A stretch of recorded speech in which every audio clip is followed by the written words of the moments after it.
nearly every speech, in every interview Bernie has given over the past 30 years, he's called on us to join the rest of the modern world in offering a universal health care, a living wage, and other basic social supports like free childcare and paid family leave. We're the wealthiest country in the history of the world, he's argued. Other countries handle it just fine, he's pointed out. And our people are suffering desperately because we don't have those things. On paper, we have a two-party system. One party which sees the role of government as expanding the well-being and supporting the well-being of working people to provide basic social safety net for all. And another which believes that government is little more than a hindrance to free market solutions. But both parties seem united in the belief that when it comes to basic social programs enjoyed the world over, America is unique insofar as we just can't afford it. How do we pay for it is a question that has dominated not just right-wing discourse, but intra-party, Democratic Party discourse as well. The plan is going to cost at least $30 trillion over 10 years. That is more on a yearly basis than the entire federal budget. That is until the coronavirus. The sheer magnitude of the crisis before us has thrown the stakes into sharp relief. And people across the political divide are now offering watered-down versions of the policies Bernie has always fought for. Now, I'm glad, genuinely, that folks across the political spectrum, from Donald Trump to Kamala Harris, agree that coronavirus treatment and testing should be covered. But taking that position begs the question, how can one admit that it's wrong to die of coronavirus simply because you cannot afford to pay? But the same isn't true of cancer or diabetes or any number of diseases which drive 500,000 Americans a year into bankruptcy, or which cause 68,000 preventable deaths a year. Neither possible explanation I can think of lands well on the ethical ear. One argument might be that people who are sick from coronavirus can spread the disease as asymptomatic carriers, thereby endangering those with insurance as well. But do we really want to be a country that admits to only caring about the health of the poorest among us insofar as that it infects the insured? And even if some of us are willing to admit that that's the case, the cost of emergency care is distributed among all of us, so that either way you cut it, people not being insured holds a cost, both ethical and economic. The other tacit answer to why we can't have nice things outside of the context of a global epidemic seems to be that we can't afford it. But Corona has shown that this question of how do we pay for it is and has always been a canard. Last week, Congress passed a $2 trillion relief bill. This after spending $1.5 trillion on a loan injection to banks in mid-March. Now, $500 billion of that relief bill is going to large corporations with no strings attached. And guess what? I haven't heard a single congressperson ask, how are we going to pay for it? That's because elected politicians and economists have always understood that the so-called national budget just doesn't operate the same way that your or my household budget operates. And where there's political will, there's very little stopping politicians from simply funding the policies we need to ensure basic human rights for everyone living in this country. Now, understanding the economics of this can be difficult. That's part of how politicians have been successful in misdirecting the public about these issues for decades. So this week, I called on Stephanie Kelton, formerly an economic advisor to the senator, professor of economics and public policy at Stony Brook, and perhaps the foremost expert on this question of how do you pay for it, to help us understand how, in fact, a better world is possible. Thank you so much, Professor Kelton, for joining us here today. I think that in the midst of everything that's going on with coronavirus, with the multi-trillion dollar relief bill that's been passed at this point, people are opening their eyes to the possibility of what the government can spend when it wants to spend it. And more folks who weren't already kind of on the Bernie train, as it were, are open to this idea that how can you pay for it is kind of the fiction that we on the left have always understood it to be. And in so many ways, you are the queen, the expert of all experts on that question of how do you pay for and why it's the wrong question to be asking. So I want to ask you first and foremost, how have we managed to pay for what we've now said that we pay for? Thanks for having me on first. And, I know we're going to get into this and peel back the layers because it's a lot to wrap a person's head around.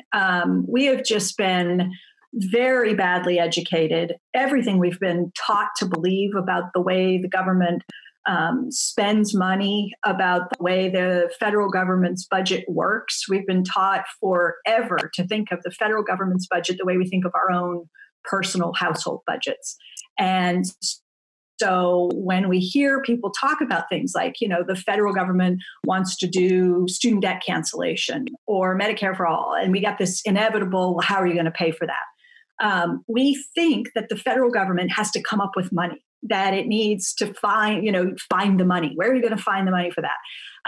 And that it has to go out and collect up money in order to have money so that it can then spend money. Mm-hmm. And we do that because, first of all, people tell us to think like that. We've been trained to think like that. And we understand that in our capacity as individuals, we got to find money if we want to spend some money.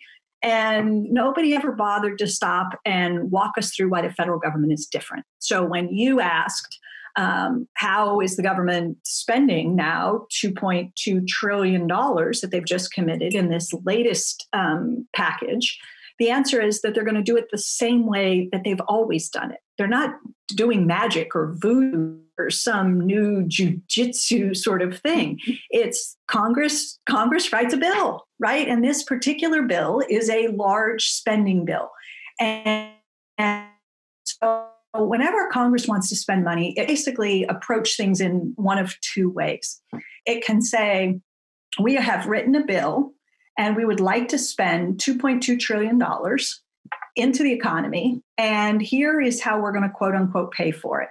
So in that same bill that they write, they could write another piece, right? Another set of text that says, we're going to come up with the money. In other words, we're going to increase taxes and we're going to say that that's where we're going to get the money to spend this $2.2 trillion. That's one way to go. And in Washington, that would be what people refer to as pay-go, right? That you don't add to the deficit, that every dollar that you're going to spend into the economy is going to be fully offset. So you're going to raise a dollar of new tax revenue. The other way is the way they're doing it now, which is to write a bill with just one set of instructions, with just one plan, right? We are going to spend $2.2 trillion, and that's the end of it. So it's not quote unquote paid for in Washington speak, meaning that this spending will add to the deficit. So we've been led to believe that by the right for decades that adding to the deficit is the worst possible thing that could happen, that it has all of these awful effects, that it destroys the economy, that it raises inflation. Are these things not true? They're not true just by definition. It is true that deficits can get too big. That's true. Because a deficit spending is just one form of spending in the whole economy. So if the government engaged in deficit spending and it just kept deficit spending and the deficits kept getting bigger and bigger and bigger, there is always the risk that at some point the deficits grow large enough to produce inflation, which you mentioned.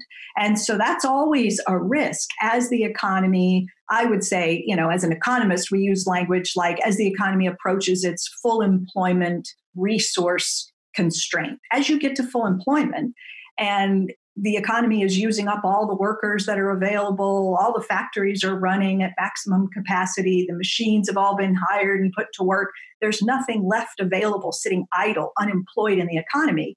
Then if you try to continue spending, all you're going to do is compete for resources and drive up their prices. So you're going to get an inflation problem. But is deficit spending as dangerous and irresponsible as we've been taught to believe? The answer is clearly absolutely no. It is not. As I like to say, every deficit is good for someone. Okay, so when the Republicans in December of 2017 passed their big tax cuts, they did so understanding that this was going to massively increase deficits. Now, they did so understanding also, I think, that increasing deficits was going to be really good for certain folks, right? And the way that they cut taxes delivered huge financial windfalls. You know this, right? 83% of the benefits go to people in top 1% of the income distribution, the corporate tax cuts. You combine all that, and now we know that the true cost is more like $2 trillion in terms of how much it will end up adding to deficits over 10 years' time. The Republicans were more than happy to increase the government's deficit because I think they really do understand that the government's deficits show up as surpluses in some other part of the economy. In other words, their red ink becomes someone else's black ink. Their deficits are surpluses, financial surpluses in some other part of the economy. What they want to do is direct those financial surpluses into the pockets of the people who least need the help. So I think that what holds up most people is this idea of an inflationary effect. Older folks in particular remember various points in American history where they've dealt with what it feels like to live in inflation, long gas lines, and all of these kinds of things. And so I want to help people understand better, and myself understand better, since I managed to get through all of college without taking a single economics course, what actually causes inflation, when it is that the deficit would get so large that it would cause inflation, and when it doesn't. Because I've been aiming to understand this for a while, and I've heard you explain it really well in some other contexts where I've wrapped my brain around it for 5 minutes. And then by the time I finished the podcast, I was back in a no man's land confusion. So I want to understand this idea of inflation happening, as you touched upon just there, when there's no more place for the money to go, where there's somehow no more useful activity or purchasing power or something for the money to be used in. Can you help me understand that part of it better? I can try, and I hope it'll last more than 5 minutes this time because we have a little bit of time to be personal with this. So, okay. All right. First, let me go on the record as saying inflation is a very complicated phenomenon. Economists do not understand, and they will admit it. People like this guy, Daniel Tarullo, used to be on the Federal Reserve Board of Governors. Okay. The Fed is supposed to be the agency that's responsible for maintaining inflation, right? Keeping a lid on inflation. And they aim to produce no more than 2% inflation. That's the target. And when Daniel Tarullo, his term on the Fed board expired, he went out and he gave a speech that made a lot of headlines because he said the Federal Reserve has no reliable model of inflation. So you got to start at least with an understanding that at the highest levels, the very institution we put in charge of controlling inflation admittedly does not have a good model of inflation, right? It's not something they understand well. So, okay, so let's have that said. Second, the way that economists think about inflation, usually in two broad categories, and you touched on one when you mentioned long lines, right? That I'm surprised that you remember this. You must have been a baby, but you know. Yeah, so economists kind of think in terms of two broad baskets when we think of inflation. There's inflationary pressures that can come from the supply side of the economy, and we tend to refer to that as cost push inflation. So an oil price shock, which is the kind of thing that happened in the 1970s and then produced inflationary pressures as everything became more expensive to transport and get to the end consumer, and gas prices went high. And so we had this inflationary episode. But it happened because the price of a critical input, fuel, began to increase, and then it fed through into other prices in the economy.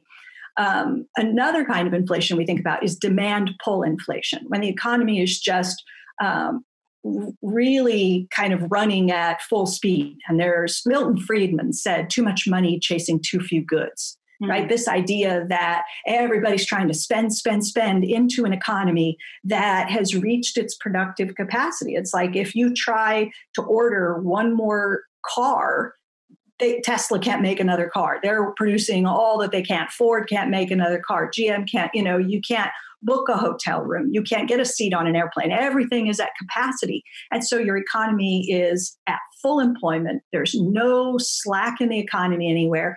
And if consumers and others try to continue to spend in an economy that has reached its full employment resource capacity, then presumably you drive prices higher. So you think in those two broad cost push, right? The cost of important inputs are increasing and that feeds through, or demand pull. Usually in the US and around the world, we have run our economies with so much slack, basically, living below our means. We run our economies with lots of unemployed resources, most importantly, labor, right? So there's always that space available. There's room to allow people to spend more, whether it's government, whether it's private sector. There's room for more spending, and the economy can handle it, because if you place another order, the business will say, oh, good, that's a new order. I can produce more output and I can meet that higher demand. But at some point, you could push things too far, and inflation would be the punishment for that. So what you're saying is that we've never really experienced in this country the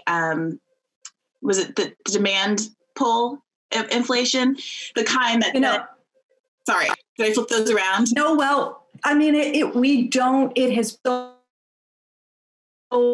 long since we had an economy that was running on the auto mechanic terms, all pistons, all firing on all pistons, or whatever the saying is. But you could imagine a World War II economy where you had workers working double and triple overtime, women enter the workforce. I mean, that's a tight labor market. We had some inflationary pressures, and we managed the inflationary pressures in a variety of ways during and immediately after the war. But yeah, you have to run your economy where your labor market gets so tight that it becomes more and more difficult to spend money into the economy without creating bottlenecks in production and bidding up wages and other prices in the economy. So do you think people are confusing the kind of more recent memory of what happened in the 1970s and that kind of fear of inflation with the kind of inflation that could happen if there were too much money in the economy, but something that we haven't seen for over half a century? Yeah, I mean, even now with this 2.2 trillion and what the Fed is committing to doing, with the quantitative easing and this new lending facility that could be leveraged to do 4 trillion in lending and all this. And people hear these numbers. And for a lot of people, it takes them straight to Weimar Germany, Zimbabwe. They go right to hyperinflation because what they hear is the Fed is printing money or the government is printing money. And they've been somewhere along the lines. They've encountered this argument. They've heard this idea that the way that you get inflation, especially very high inflation, is when governments so-called print money. Okay. And what I'm suggesting is that it's not how the financing happens that gives you the inflation risk. It's the spending itself. Right? It's if your economy can handle more spending. And so look where we are. We're sliding. We're in a recession now.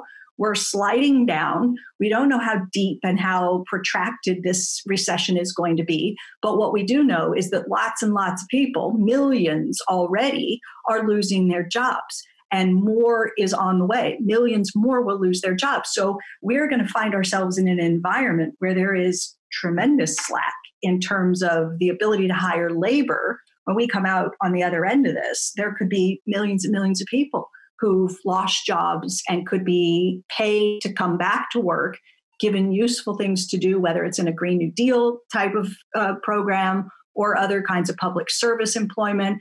But it gives you the space to do large-scale public investment because you're going to have lots of slack. Factories that have shut down, right? They'll be eager for orders. They'll be happy to produce and supply more. So may I ask then, out of some personal curiosity, what then is going on in the kind of Venezuela example where people have these images of, burning barrels of currency because inflation is so insane, or carrying around millions of dollars to go buy a loaf of bread? So it turns out hyperinflation is really kind of interesting. There was a study that was done. If people are interested, they can use the Google machine and they can type in Cato, of all places. Okay, it comes out of the Cato Institute, which, as you know, is a libertarian. This is not a left-wing progressive organization, but 3 researchers produced a study maybe 4 or 5 years ago on hyperinflation, and they put it out through the Cato Institute. And what they did is said, we want to understand hyperinflation. So we're going to try to track down every single instance where hyperinflation has happened on Earth in human history, right? And they found 56 examples of hyperinflation. And then they said, we want to understand what caused hyperinflation in all 56 cases. It's really fascinating. And the thing that's, I think, the most interesting isn't what they found, but what they didn't find. What they didn't find was a single case of hyperinflation happening anywhere in the history of the world because technocrats, governments were trying to run a full employment economy and printing money. Never happened. So you mentioned Zimbabwe. So what did happen? So they study each of these cases. In the case of Zimbabwe, what you had was Mugabe coming to power, taking land away from whites and redistributing it. Freedom fighters were rewarded for their efforts. The land was redistributed. And initially, it went to Blacks with little and frankly, probably no experience farming the land. And they just didn't initially know how to produce. And so what you had was just a collapse in an agricultural economy, no food production. And so food prices just went soaring, and there's your hyperinflation. So, when we think about too much money chasing too few goods, it wasn't the too much money piece so much as it was the too few goods piece. And so it was effectively a supply shock, right? Just a collapse in output that sent prices soaring. So it's not what people think, right? People think Zimbabwe happened as the government came in and printed money. That's not the story at all. Okay. So that's actually extremely helpful to me. You have largely covered up the enormous economic gaps I have in my very expensive but inadequate education. So help us then, those of us who have been following the news, to understand what this package means for American workers and where it still fails to help folks who are now facing the reality that because of coronavirus, because they've been told to stay at home to prevent the continued spread of the disease, there are so many industries that are shutting down as a whole, and people who are having to stay home because their kids are home from school, there's a lack of childcare.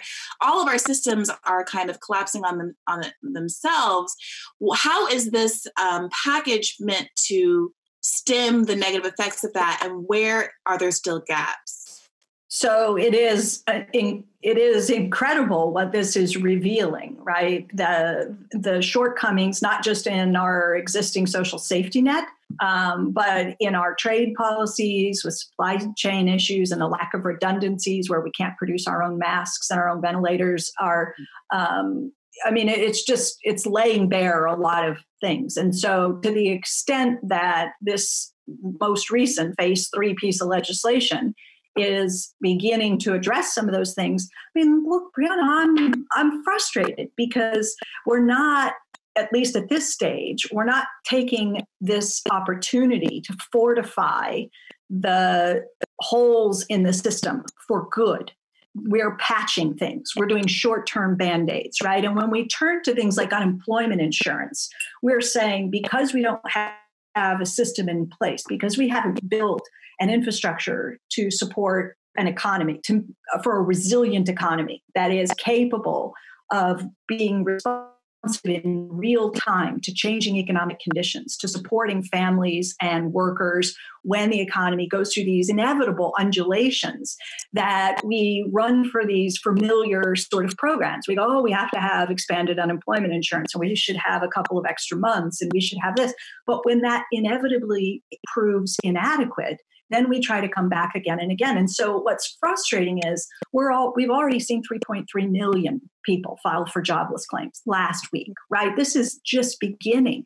And so instead of thinking more creatively and looking at what some of these European countries are doing, right? Just backstop payroll, keep people in their jobs attached to their employers. What we've done basically is we've asked people to step out of the workplace for a period of time to help us save lives. So I think about this and I think what we've done is just redefine your job description. Your job is not to go walk into work and serve coffee or make meals or cut hair or, you know what I mean? We're changing your job description. And right now your job is to stay home and to help us flatten this curve, right? And so we don't want you to become unemployed as a consequence of asking you to do the social distancing and all these other sort of things. We need to keep you employed through this process. And people are participating in benefit programs with their employers. Their health care is tied to their employment. And we sever that. We're breaking a lot of other things that provide longer term safeguards and protections for people. So you say, what is it doing? Well, it's nibbling around the edges and trying to provide some, 70% or 100% for a period of time and a little bit of income with some means testing and that sort of stuff. But it's nowhere near risen to the challenge of the moment. What's kind of confusing to me is that if Republicans kind of cynically understand that the kind of deficit concern trolling is cynical, like they don't actually believe that you'll get the inflation as we discussed. They're very happy to run up deficits for corporate buyouts. Why, if not only for political reasons, they wouldn't say, all right, let's just go to town, give a huge corporate bailout, and in addition, at least give the people more than this $1,200 check. Let's throw them a $2,000 check, a $2,500 check, since that's a drop in the bucket of all that what they really care about is giving these big giveaways to big corporations. And then, you can make arguments about how people are going to spend it in the economy and the money is going to flow upward anyway. And doesn't it benefit everyone? And then for political reasons, at least they would have more of a leg to stand on. What is this? What feels like a compulsion against doing the bare minimum to help working people out?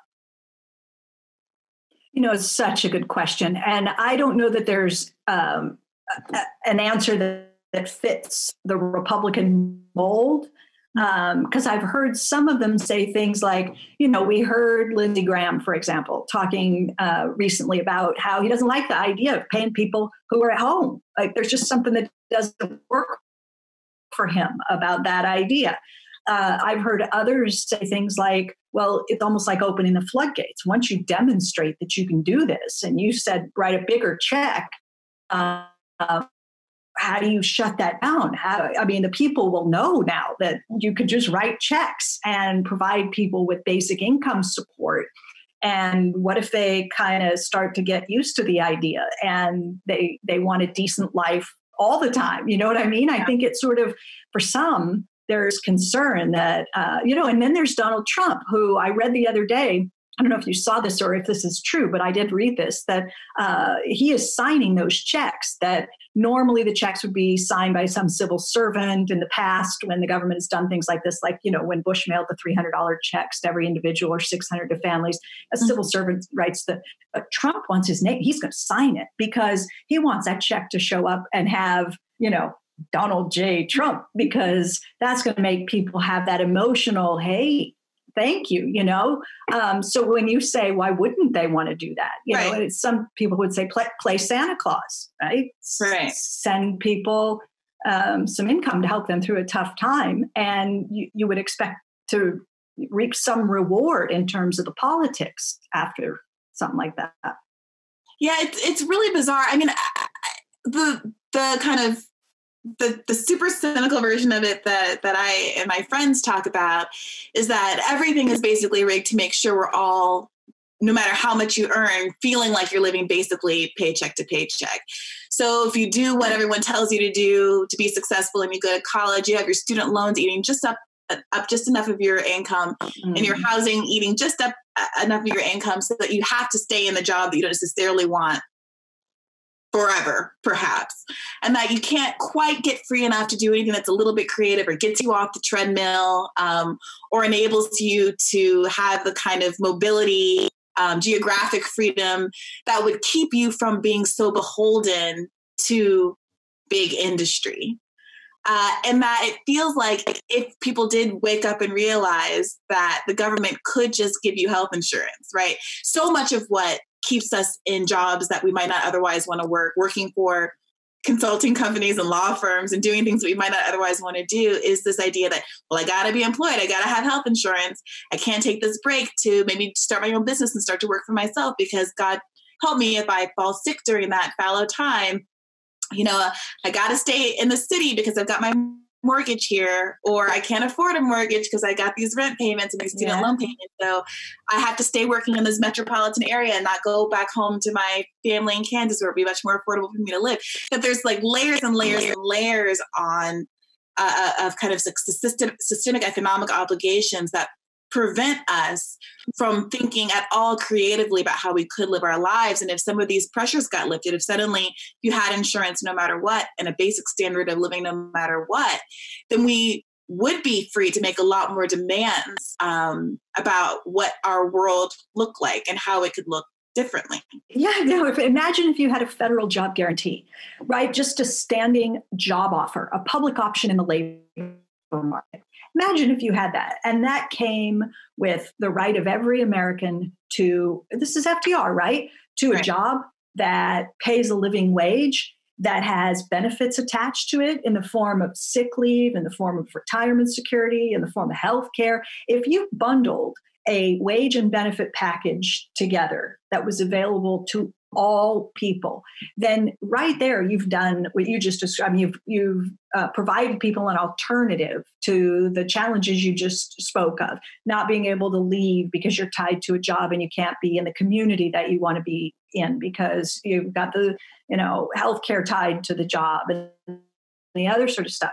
You would always have the right to step out and take as an alternative that package if you chose, and doing public service employment as part of, how you earn a wage and benefit package in that job program. But it takes a lot of creative thinking to redesign alternatives like that. But if we had something like that in place now, and really the time to put it in place is not when the economy is collapsing, but when the economy is strong, so that when the economy slows down, instead of people being thrown out of work and ending up unemployed, they could transition right into a program like this, where they would sustain employment through the business cycle, keep healthcare,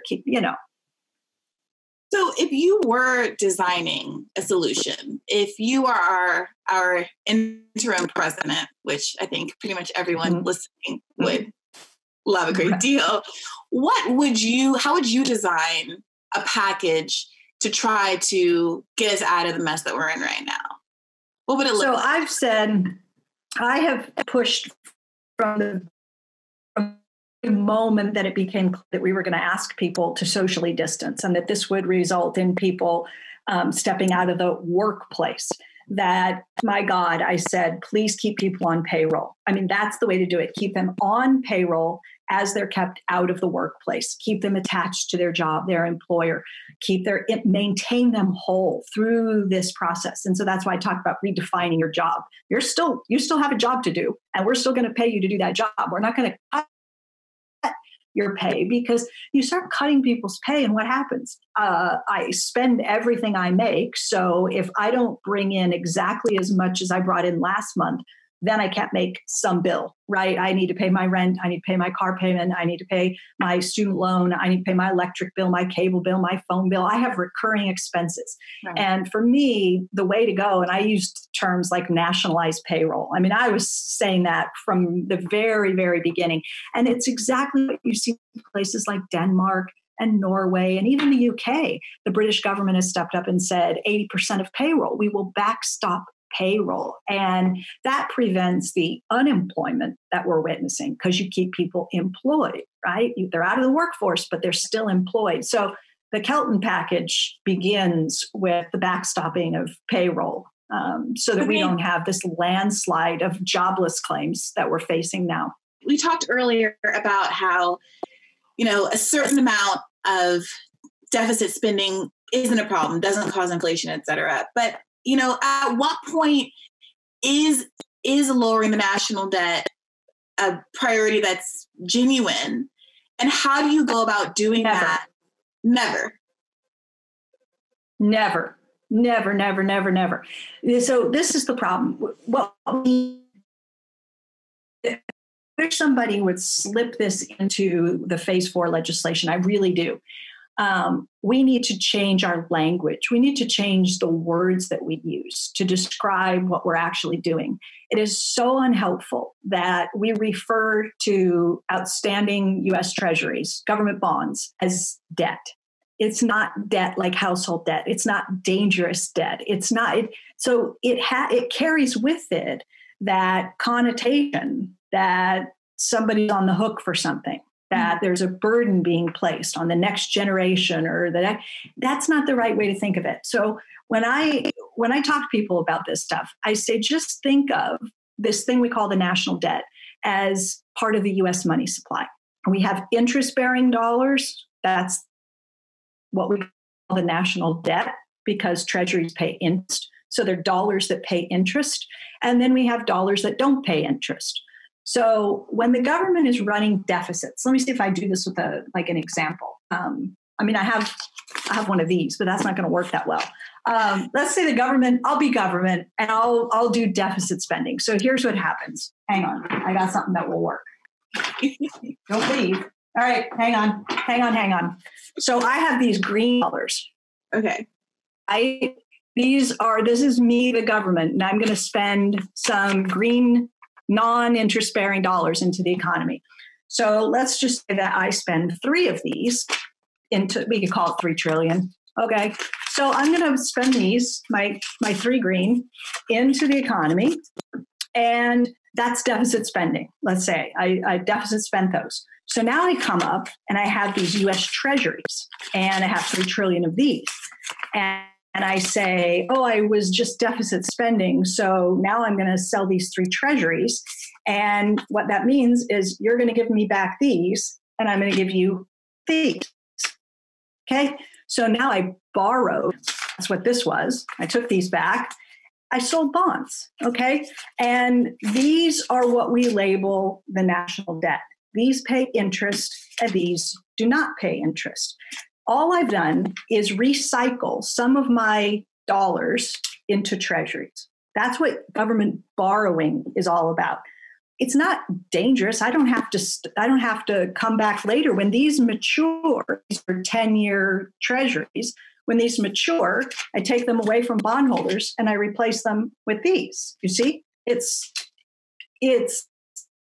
all done through debiting and crediting bank accounts. When the government sells treasuries, somebody gives up some green dollars and they get some yellow dollars in exchange. When the treasuries mature, we debit the securities account, the savings account, and we credit your regular old checking account. You get your dollars back. I want to get my humanities brain. Go ahead.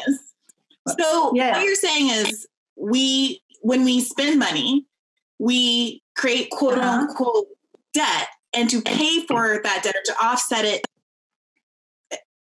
let's say, we issue bonds, which are basically other people buying the bond, like giving, buying an assurance that somewhere down the line, they're going to get even more money back because it's interest bearing.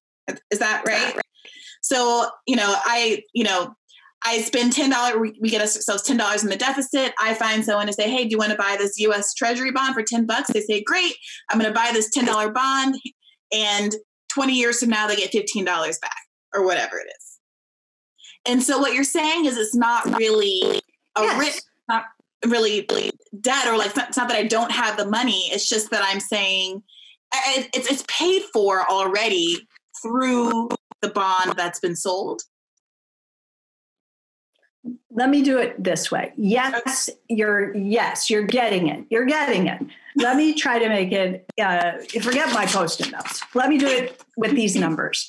Recognize the most important thing, Briahna, that people don't understand is the reason the federal government is not like a state government, not like a household, not like a private business, is because the government spends first. The government spends first, and then it can tax and remove some of what it has spent from my hands, or it can borrow. But those operations come after the spending. So let's do this. If I'm government and I spend $100 into the economy and I end up taxing just $90 away, okay? So I spend 100 in, I tax 90 away, I am deficit spending. I'm government, my ledger will record minus 10. Kelton is government, minus 10 on my ledger. But my deficit deposited $10 into some part of the economy, right? I spent 100 in, I took 90 back out, I taxed 90 out, somebody has 10. That's my deficit, okay? Mm-hmm. So now that I've placed $10 in the economy somewhere, I come along behind there and I say, whenever I run a deficit, I match my deficit spending with bond sales. So now I hold up 10 treasuries. I say, I'm selling these. Who wants to buy them? Well, I've already placed $10 in the economy. My deficit put the dollars in that can now be traded out for the treasuries. Here's the really important part of the story. I don't have to do that. They don't need to borrow in order to spend. They've already spent the dollars in. They spend 100 in. So what's the point? So I think there are a couple of different answers. One is we used to be on a gold standard. And so when the US was on a gold standard, the government was pledging to convert these things into gold at a fixed price. So we had what was known as a convertible currency. This used to be a convertible currency. It was convertible on demand into gold. Well, gold is a finite resource. There's only so much in your gold reserves. So if you start making lots of these available and your gold reserves aren't growing, then you potentially have a problem, right? People want to convert these into something that you can run out of, gold. So what the government would do was to take some of these out of people's hands and replace them with treasury bonds, which were not convertible, right? You had to wait until the bond matured and get your cash back. So one reason is a historical legacy of the gold standard.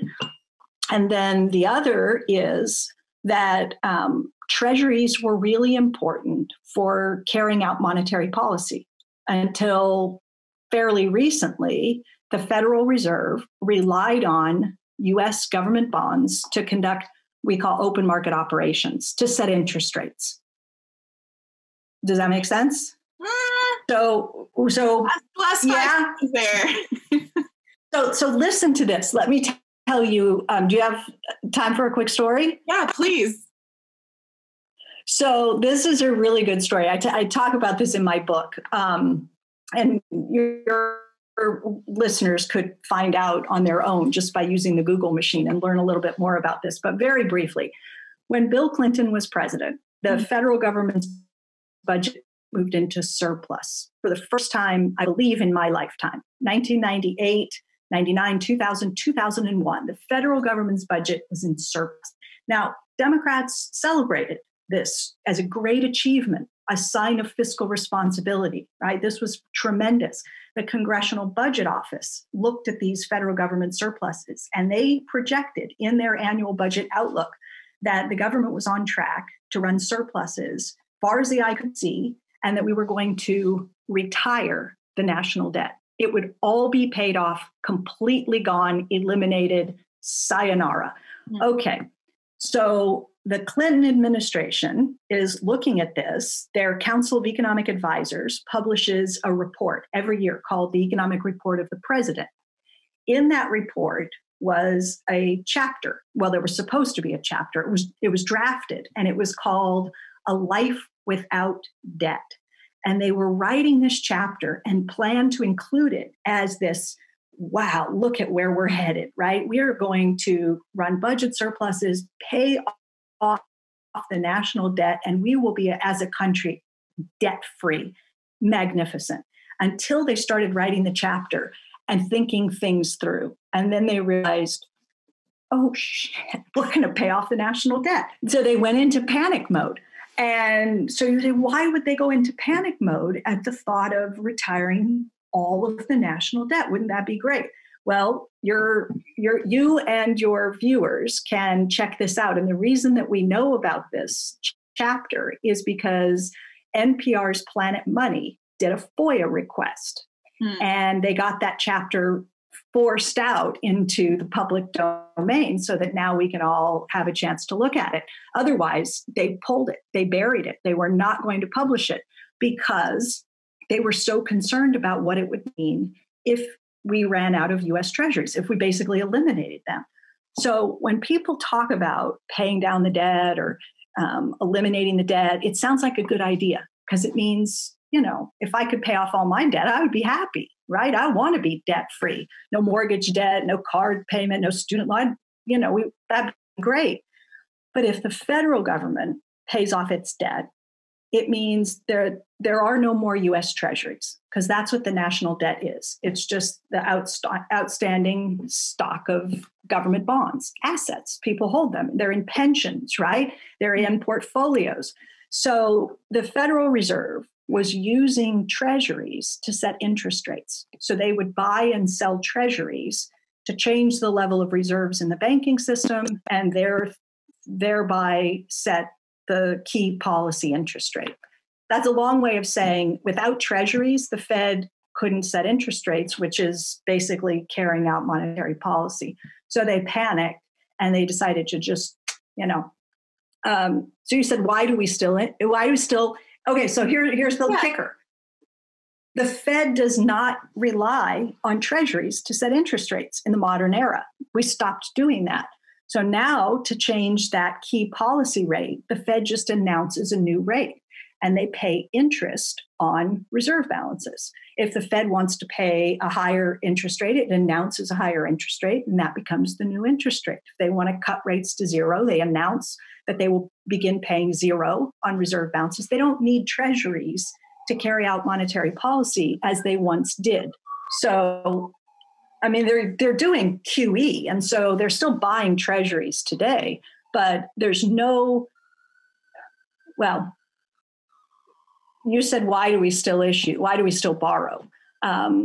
We don't have to do it for historic reasons. We don't have to do it to protect gold reserves. We don't have to do it to set the overnight interest rate. I'm not saying that we should eliminate them. I'm just saying that it's a problem that we call it the national debt because it makes everybody panic. So how is everyone getting away with this? How is it that whenever a politician stands up and says, austerity, we have to cut Social Security, we have to, people on both sides of the aisle might be saying things like this. The national debt is a problem. There's a national debt clock that conservatives love to have ticking up on websites all over the place and whatnot. Why is it that nobody, and principally I'm looking at Democrats because I feel like it's our responsibility, who's standing up and waving the flag and saying, this is all a specter. We don't have to be doing this. There's actually no negative implications for us having a significantly high national debt. It's like meaningless.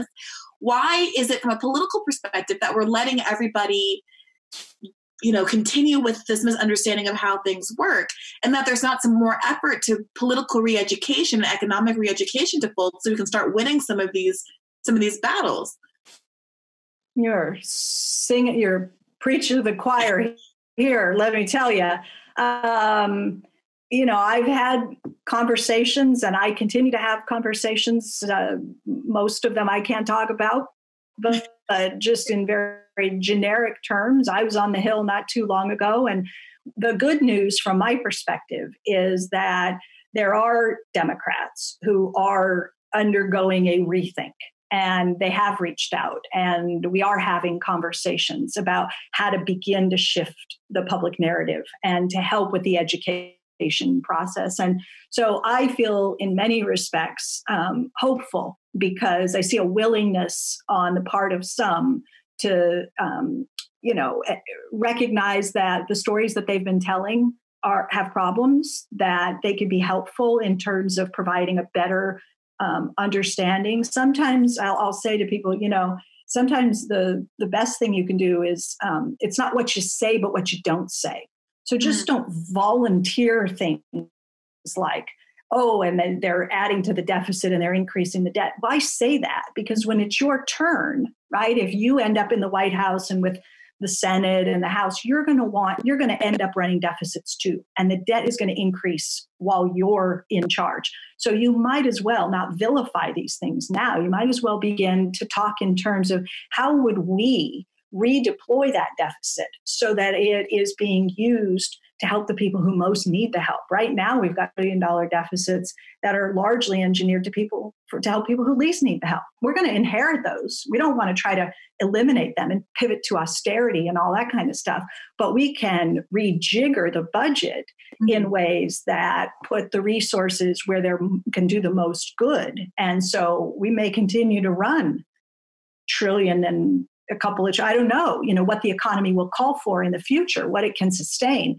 But we need to be talking in those terms. It's hard for any politician to go first on this because who's going to align with you? If you step out first and start talking in ways that are such a significant departure from the way that everybody else in Congress talks, the way all pundit class talks, and, it would take a certain gravitas, a lot of courage to go out there and try to reshape public understanding.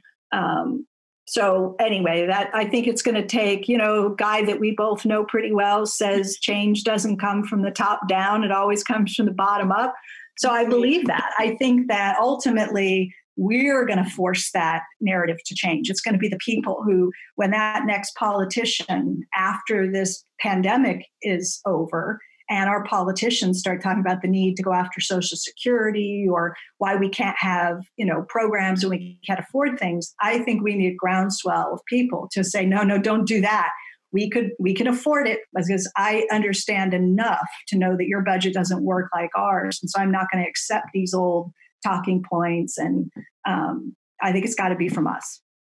Well, thank you for that political education. To the extent that it's from the bottom up, there are a lot of people listening to this podcast that are going to be much more able to have those arguments because of your willingness to join us here today. So I really do appreciate it.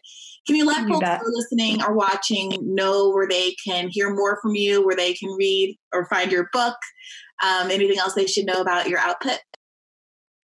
Yeah, sure. You can, I'm on Twitter at Stephanie Kelton. And if you want to see a quick copy of the book, it is coming out June 9th.